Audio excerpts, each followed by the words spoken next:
Assalamualaikum warahmatullahi wabarakatuh. Nama saya Fitri Kelima, NIM 196. Di sini saya akan menjelaskan tentang macam-macam koperasi konvensional.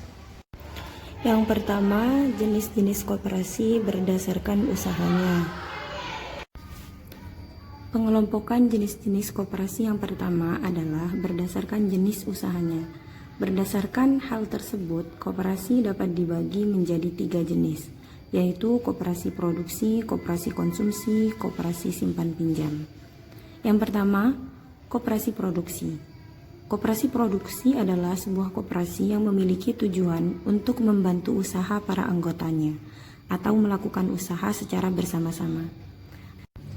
Ada berbagai macam bentuk koperasi produksi seperti koperasi produksi untuk para petani, peternak sapi, pengrajin, dan sejenisnya.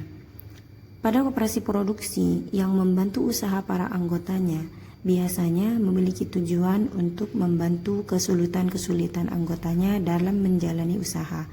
Sebagai contoh, koperasi membantu menyiapkan bahan baku untuk dibuat kerajinan.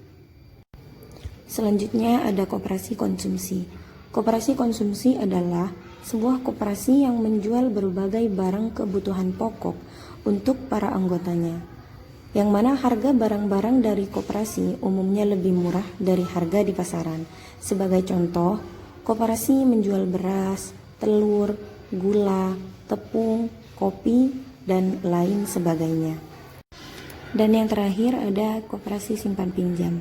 Koperasi simpan pinjam atau dengan kata lain KSP biasanya juga dikenal sebagai koperasi kredit. Sesuai dengan namanya, koperasi ini menyediakan pinjaman uang dan untuk tempat menyimpan uang. Uang pinjaman diperoleh dari dana yang dikumpulkan secara bersama-sama oleh para anggotanya. Lalu jenis-jenis koperasi berdasarkan status anggotanya. Jenis-jenis koperasi berdasarkan status anggotanya adalah pengelompokan koperasi yang dilihat dari kesamaan status orang-orang yang menjadi anggota koperasi tersebut. Jenis-jenis koperasi ini sangat banyak. Hal ini karena selama sekumpulan orang yang mempunyai status yang sama dan mereka membuat koperasi, maka koperasi tersebut bisa menjadi salah satu jenis-jenis koperasi. Yang pertama ada koperasi pegawai negeri. Koperasi jenis ini memiliki anggota yang terdiri dari para pegawai negeri. Koperasi pegawai negeri ini sekarang telah berubah nama menjadi Koperasi Pegawai Republik Indonesia. Koperasi ini memiliki tujuan utama untuk meningkatkan kesejahteraan ekonomi para anggotanya. Yang kedua ada koperasi pasar. Koperasi pasar adalah jenis koperasi yang anggotanya terdiri dari para pedagang pasar. Bentuk koperasi pasar dapat berupa koperasi simpan pinjam yang menyediakan pinjaman modal bagi para pedagang, sehingga bisa mengurangi kerugian akibat para pedagang berutang kepada rentenir. Yang ketiga ada koperasi unit desa, adalah koperasi yang anggotanya terdiri dari masyarakat pedesaan. Koperasi unit desa ini biasanya melakukan kegiatan usaha di dalam bidang ekonomi, khususnya yang berkaitan dengan pertanian atau perikanan. Yang keempat ada koperasi sekolah. Koperasi sekolah biasanya dapat dengan mudah kita temukan di berbagai sekolah, mulai dari SD, SMP, SMA, dan perguruan tinggi. Anggota koperasi ini biasanya terdiri dari guru, siswa, dan karyawan pada sebuah sekolah. Pada umumnya, koperasi sekolah melakukan kegiatan seperti koperasi serba usaha. Jadi, selain menjual barang-barang kebutuhan sekolah, koperasi ini juga bisa digunakan oleh para siswa dan guru sebagai tempat untuk menyimpan uang. Dan yang kelima ada koperasi pondok pesantren. Koperasi pondok pesantren ini adalah koperasi yang dikelola oleh pengurus pondok pesantren, santri, staf pengajar, dan karyawan. Kegiatan yang dilakukan Kopentren biasanya menyediakan barang-barang kebutuhan santri seperti kitab dan baju-baju muslim. Lalu ada jenis-jenis koperasi berdasarkan tingkatannya. Jenis-jenis koperasi berdasarkan tingkatannya terbagi menjadi dua, yaitu Yang pertama koperasi primer dan yang kedua ada koperasi sekunder. Perbedaan antara keduanya adalah dapat dilihat dari jenis anggotanya. Koperasi primer itu sendiri adalah koperasi yang beranggotakan orang seorang dengan syarat minimal 20 orang.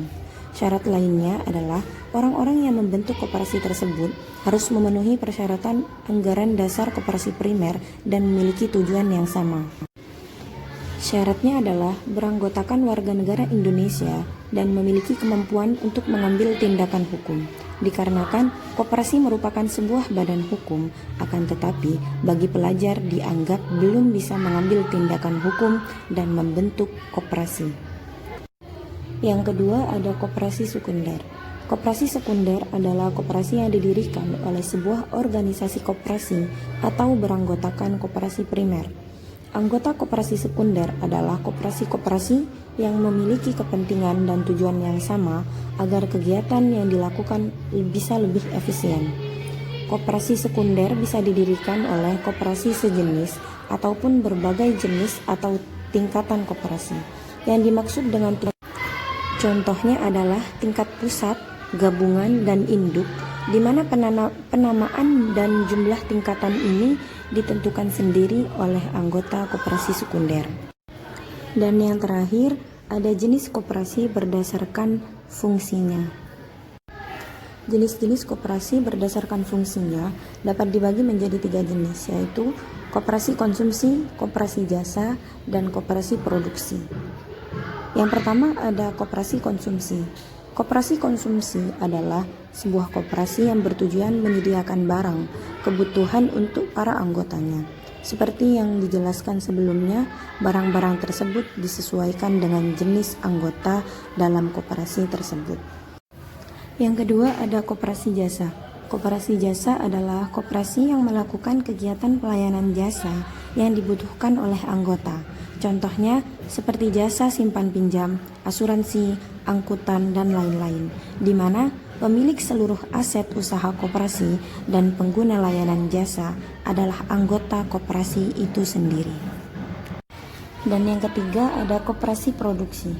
Koperasi produksi melakukan kegiatan seperti penyediaan bahan baku, penyediaan peralatan produksi, dan membantu memproduksi jenis barang tertentu.